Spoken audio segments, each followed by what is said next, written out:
So the plan is we're going to make a floor and we're going to run these up, and then the camper's going to set on this, and then it's going to go onto a trailer. I don't want it on the truck anymore, so we're going to try and get this off here in the next couple days. I did put the Wayne Diaries on there, and YouTube try to drive my traffic and subscribers over there, but I got to get this floor out of here, use that in here as the start, and then get these screwed in there and around. I'll get it back in here where it's level. And then it's going to be the big task of trying to get this off of there and onto there. And then I'm going to buy a trailer that'll fit on. I'm going to run this back up straight and across, open the door up so I don't have a hobbit door anymore, so it's big enough to walk in and out of without smashing your head. So that's kind of the plan. Plus it needed to be aired out anyway, so I got all the stuff out here to air everything out. Bella, she's just hanging out having something to eat. One thing we did find, this camper here, this shell was going to go on here and be painted, but it's an 8-footer, and that's a 6.5-foot bed, so that didn't work. I just didn't notice that when I grabbed it, so could do some work on it and cut it down, but I'm not gonna cobble it up like that. I just don't feel like doing monkeying with that, so that's gonna go out here and be back out here for free. I just don't feel like cutting it down and making a mess out of it. I really don't want to work on that crap anymore. I want one that fits right on it. But I'd like to free up the truck. The idea is to free up the truck so I can get some work done on it and get around. I don't want that on there anymore. I don't need it.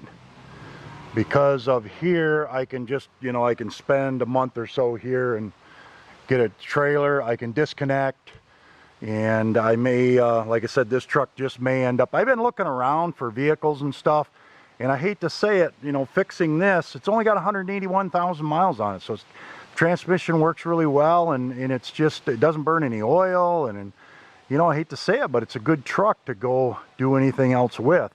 And with the trailer and having a disconnect, I like that idea, because if anything was to happen with the truck, you could disconnect and put it in the garage parking lot and chalk everything, and you could go ahead and stay in it while it's being worked on or something, or even while I'm working on it. But I want to get that weight off it and stuff, so I can get the spare tire out of there, throw that inside, and kind of get the lighten it up so I can get it up in the air and get that bearing fixed. I hate to say it, but that bearing has almost disappeared. I don't even hear it howling anymore, so I don't really know what's going on with that, but it's almost disappeared, so I really don't get it. But anyway, a ton of work here ahead of me. Going to try and get the floor part in here, get these all put together, get it over here, and then I don't know if I'll get that off there today. I just don't know how to do it by myself. I don't know. We'll have to see what we can do. We'll look it over here as we kind of keep puttering away. Well, just gave it another measure, and everything measured up.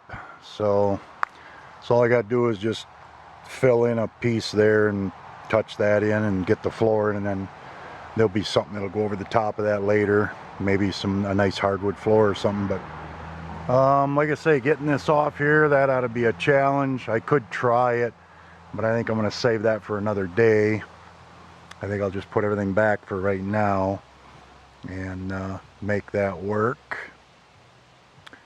Yeah, I think I can ease it off the back. If I had a couple more people, I'd probably be just fine. I could, 4 of us, I think we could work it right off there. As a matter of fact, if I had 3 more people, I could work it right off the back, I think, and each holding, you know, a couple 100 pounds, could slide it right off there and basically just kind of set it right down on there. But I want to be able to be kind of ready and prepared to be able to put the rest of the tongue and groove on the side there and on there, and then a couple pieces of tin on there. So that's kind of the plan of attack. All right, so Bella, get out of there. So we got all in here cedar, and we run them up and down this way, put some sealant in between them, and it's just a cheaper way to do it. And then we will do that here and do that here. And basically it's just by doing it with cedar. I wish I would have built the whole thing out of this. These are basically fence, dog-eared fence. And you get them for $3 a piece. And it takes 4 per side. So it's 4, 8, and maybe 12. And I think I've got just about enough to go all the way around. And then we'll put the camper on top of that, and then that will be sealed up with some stain and some varnish, and it'll look nice. But anyway, I wish I would have built the whole camper out of that. It would have been a lot lighter, and I was going to do it. I almost did. I don't know why I didn't, because this stuff is just so light. It really works great. So I'm going to get back to work on this stuff. So two more boards and that'll finish her up, but I got her pretty much ready to go. And anyway, and then that'll go on a trailer. So I'll go get 2 more boards, polish that off, and then we'll work on getting the camper on it.